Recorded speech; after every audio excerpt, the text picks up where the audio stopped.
ఆ బాలునికి ఉన్నటువంటి ఆ దయ్యమును విడుదల చేయాలని ఆ బాలుని యొక్క తండ్రి యేసు ప్రభు వారి శిష్యులను అడిగాడంటండి. దానిని వెళ్ళగొట్టుడని నీ శిష్యులను అడిగితిని గాని అది వారి చేత కాలేదని ఆయనతో చెప్పాను. యేసు ప్రభు వారిని అనాయింటెడ్ చేసుకున్నప్పుడు, వారిని దేవుడు సిద్ధపరచుకున్నప్పుడు శిష్యులుగా వారికి దేవుడిచ్చిన బాధ్యత ఏంటో తెలుసా?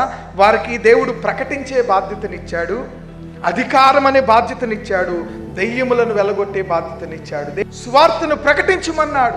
ఒకవేళ స్వార్థ ప్రకటనలో ఎవరైనా అపవాది చేత పీడింపబడుతున్నట్లయితే వారిని యేసు నామమున స్వస్థపరచమన్నాడు.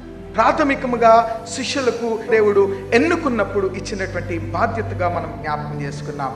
కానీ ఇక్కడ వారు ఎందుకు దేవునితో వారు పరిచర్యలో ఉండి దేవుడు వారికి ఇచ్చిన బాధ్యతను వారు నిర్వర్తించలేకపోవటానికి కారణం ఏంటో తెలుసా?